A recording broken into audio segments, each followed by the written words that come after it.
So I've done my dry painting on my molds here, my little mermaid tails.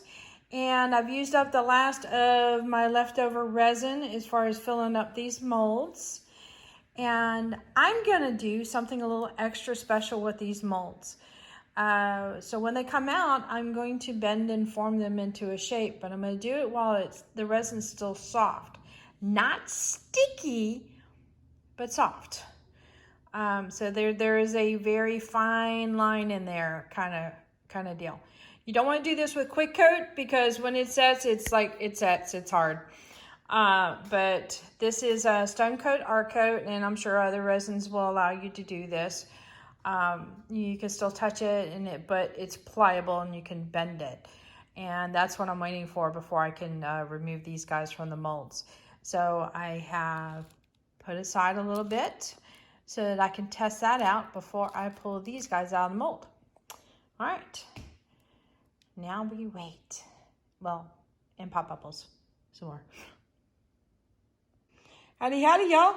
This is Clara Lawrence. And we're gonna finish up with these mermaid tails. Now they should be cured. I could still leave a fingernail impression, but it will heal up.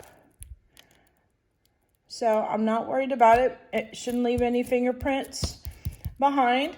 And I have a little puddle here of resin that I did, and I wanted to show you something. So I'm gonna peel this up real quick. All right, now what I'm planning on, I've got a variety of like different possible shapes to use, but I'm gonna form these a little bit, and it's just to add a little bit of a curl to them. Not a ton, but if you notice, it's been about, I think, 17 hours or so. So I can bend this, right? And if I hold it in this shape for like a day or even two, it'll get hard and then it'll stay in that shape. So you see where I'm going here. So what I'm gonna do is see if I can get like a form and possibly tape it down and leave it for a couple days. And then it'll stay in that shape. So I'm gonna get these mermaid tails out next, and then we're gonna curl them so that way it looks like, you know, they're a little bit more alive. All right, let me set my camera up and wrestle with these things. So when these guys are at this soft stage, they're still firm enough to work with. I will go ahead and pick off these little thin bits because they're easier to do. However, it's tricky to do one-handed when you're holding the camera. But I just wanted to show you that for now. All right, let's lay these guys out so you can see. I am super happy with these. So you remember how we used the metallic powder, the silver? So that was constant between all of them. And also using the interference colors. Now the interference colors added a luminosity to it. You could see that in here on this pink one. So you can see overall it has a pink tone to it, but when you bring it in, you get those castings of like a purple or a bluish color. That's what the interference does. So it's kind of sheer. And see, remember I loaded up a whole bunch of interference colors with these guys and then hit it with another color behind it. So it still had that pink color to it, but yet had the interference. So really interesting. The silver did really well in the little details and in the fins. So really happy with that. Here's the young one. And I only put a little bit of silver right in here, and that's to help connect all of them together. You know, I used interference all together and the silver. So that way it kind of gives that resemblance of family, but yet they're all kind of unique. These share pink. There's a little bit of blue in there, that kind of stuff. So, and then this is Mama, and I put a little bit more silver in there, but I gave her a little bit more of a, I guess, sophisticated look to it. So I think it came out well. I'm happy with that. Okay, so right now, I mean, I've got a flat area here. I could lay this down on the canvas like such, but what I want to do is kind of start giving it a little bit of a shape to it. Kind of bow it up and curl it around like that. That's kind of what I'm thinking here. And I think the curl here that I can do with the tails to kind of give it a little bit of lift and stuff, I can get away with that with tape. And simply tape something here, bringing in some tension here. So let's see what we can do about that. And I've got just some painter's tape.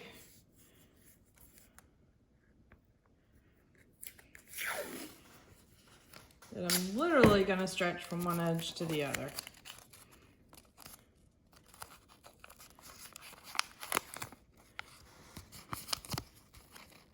Give it a little bit of a curl.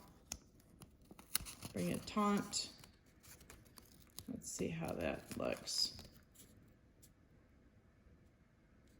Okay, that'll work fine.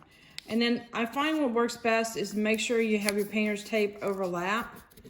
That way, let's see, is it gonna flatten out? It might. Now, let me do a little bit more.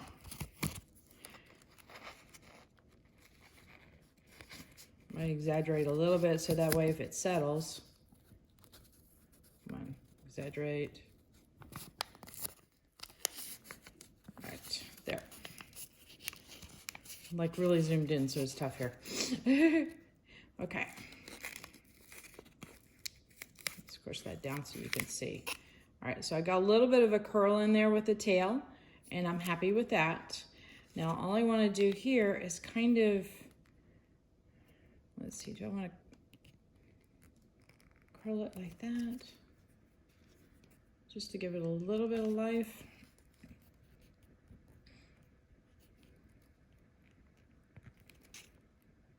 Yeah, just a little bit of curl.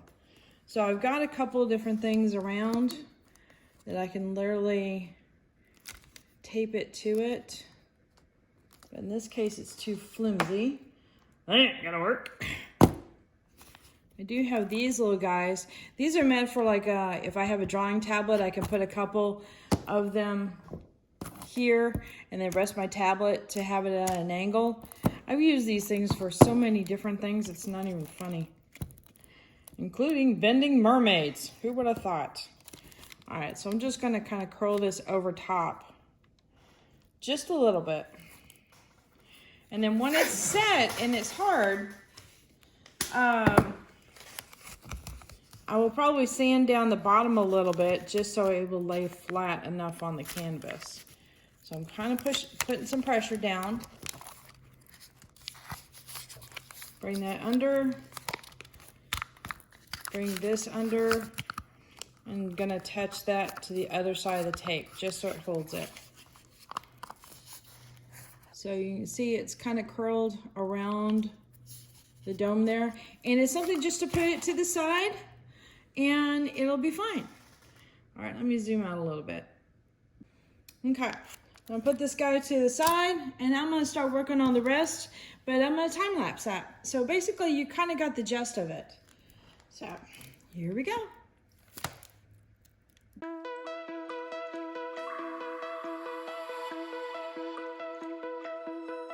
Find your way into this wonderland.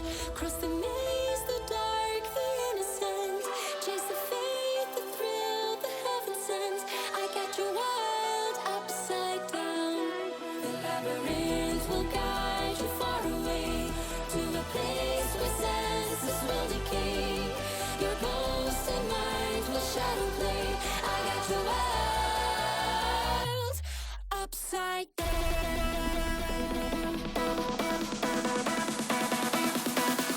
I want to show you this.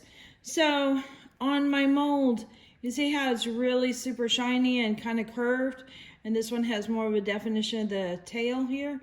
This mold here, this side of the mold here had a lot of resin that kind of pulled there, so it went out of the boundaries of the image here, or the impression. So let me bring you down. what you can do when it's this soft and malleable, you can use your scissors and trim it off. But I would not recommend doing this when it gets super hard. First off, you'll kill your fingers just trying to get the scissors through it.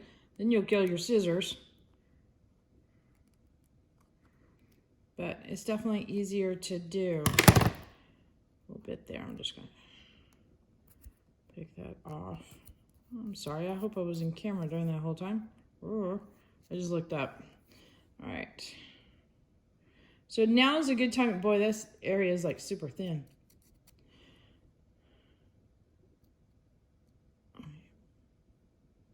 Pick off that little bit there. Okay.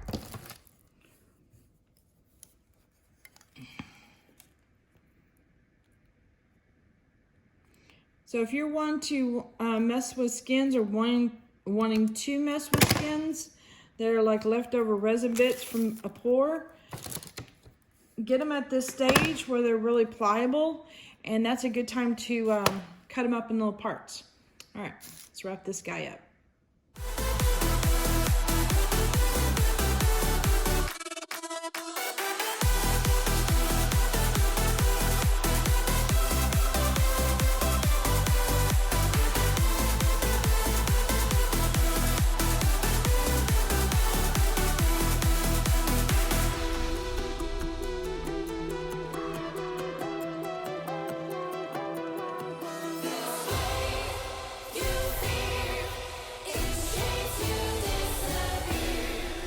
Find your way into this wonderland.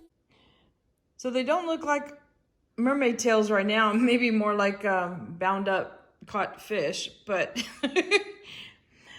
I'm gonna keep them like this probably for at least 2 days and check back on one of them. So you saw what I was doing. I was just barely moving them, but I wanted to make sure they were wrapped around completely. It was kind of an awkward thing to show. Hopefully it translates well in video. If it doesn't, I'm sorry. But yeah, I just wanted to give, you can see there's a little bit of a curve in there, just a little bit. And I tried to do this one, I had a little bit of a flip up part. But you can see where the curve is still in this guy here. And then there's a slight body curve on that. So yeah, that's where we're at. I know, silly process. All right, until, let's say, in a couple days, I'll continue this video. Well, meaning I'm not stopping this video, but for your benefit, I'm just gonna hit the pause button and continue it, and you'll get to get the process without having to wait. All right, later. Time to release the prisoners. My poor little mermaids have been all tied up, taped up for about, I think about 3 days now. So I will go ahead and unravel them. I do want to show you something as I try to stretch way across my studio. Sorry about that. I did this and I want to demonstrate something here. All right. I have a dragon scales mold. You hear that texture on it? And it's just a flat sheet with the texture. And I went ahead and I did very similar to what I've done up here and put it around a bottle and taped it down really good.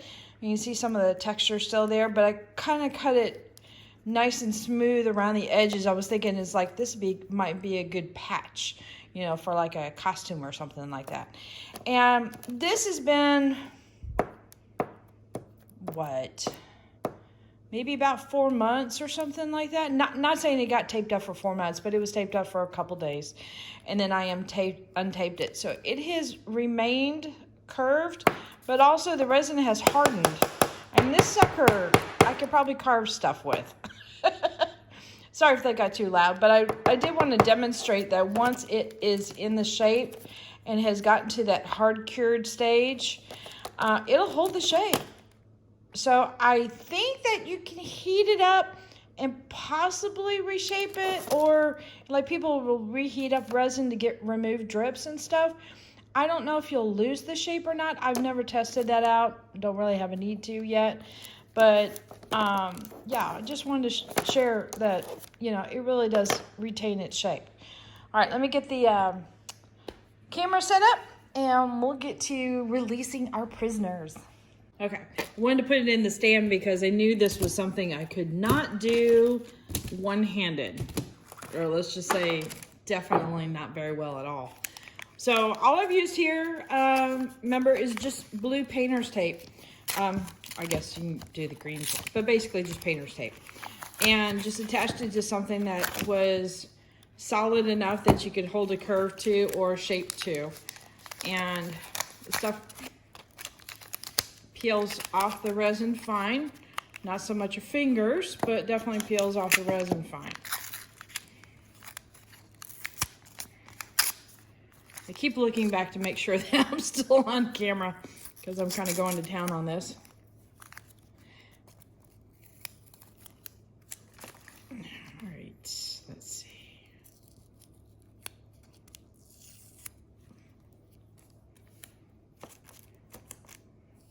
All right, now I don't think I got, here, let's see, enough pressure on the dome area of this to really curve this out.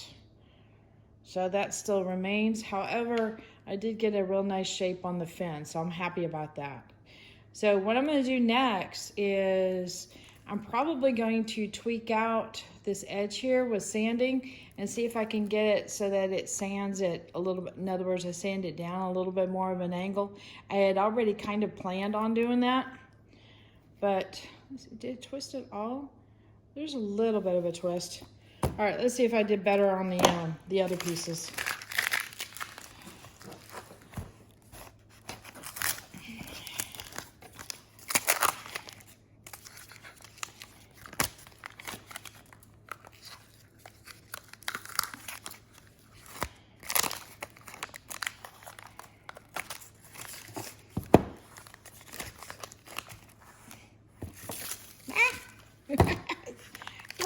Again.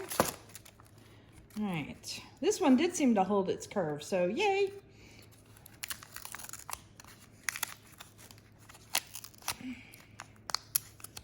Now I've got another video I did a long time ago where Erica with Artist to Death was making this little, what she wanted to call it, her Moo gallery, and we were doing itty bitty paintings to submit to her Moo gallery. And like literally these painting canvases were like, I think like 2 inches by 2 inches or 4 by 4, you know, really tiny. And I took this mold originally, and I mean the whole canvas was like that big, and I curled the tip of the tail to come up a little bit and then poured resin over it, so it looked like it was splashing out of the water. It was really cool. So this has got a nice curve to that and a nice curve to that. So I will work on, again, sanding it so that way I wanted to have this bowed so that it looked like she was kind of coming out of the water a bit. So that's the reason for that. But I want to have a nice flat edge so that I can put it in the painting. So that'll be the next part, is sanding for that little guy. All right. I don't know where that came from.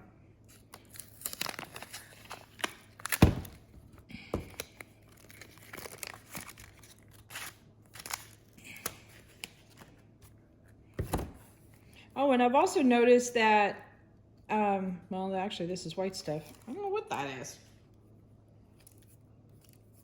Huh. Okay. So whenever you mess with like Mayron or the metallic powders from Just Resin, sometimes when you pour resin into it, some of the particles will come up to the surface and you'll get little silver imprints or whatever the color is that you're working with. But I've had that happen several times with doing dry painting with those colors. I don't know why it is. It looks really pretty on the surface, but it does still leave the silver on the bottom where you did paint it. So I guess some excess or something floated up, or I don't know.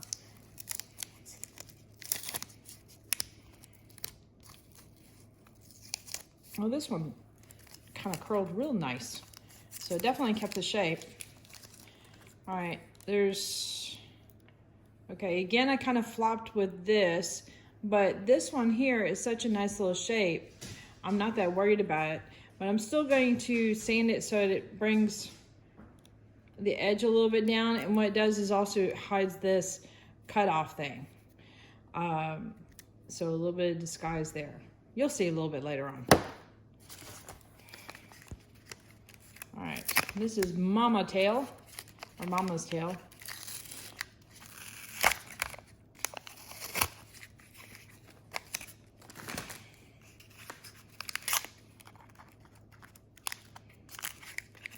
It's almost like unveiling a mold.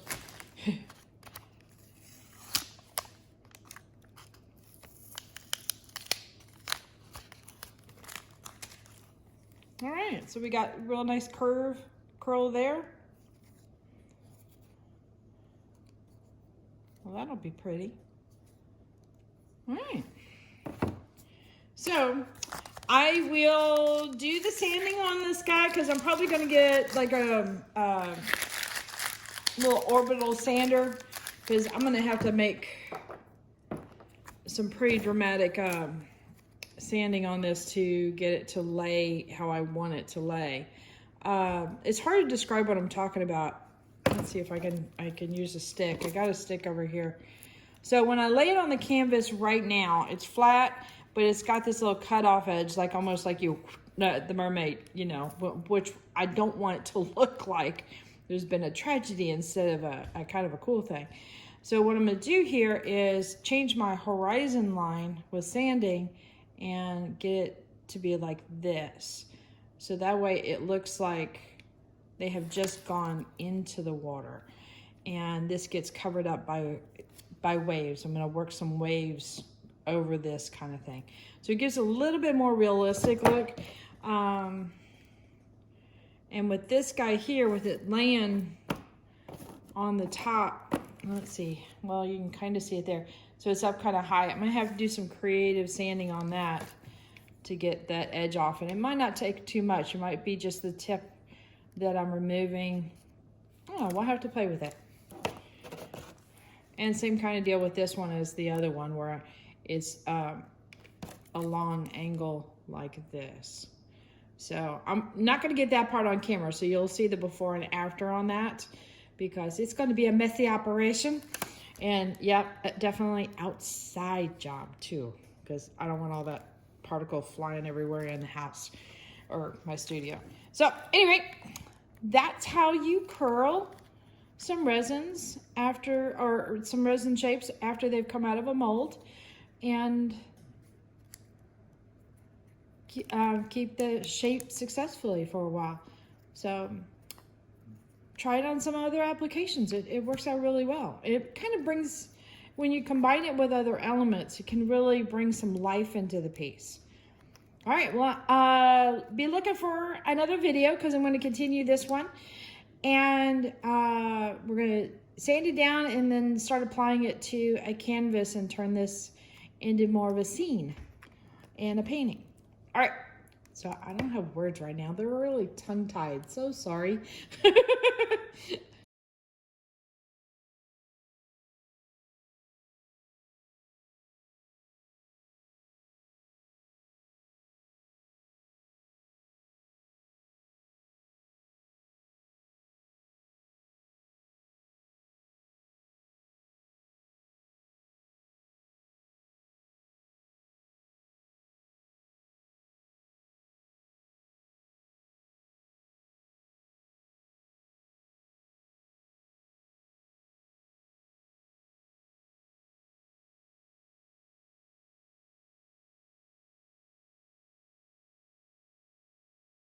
All right, guys, hit that like button, hit the subscribe button, but definitely hit the bell.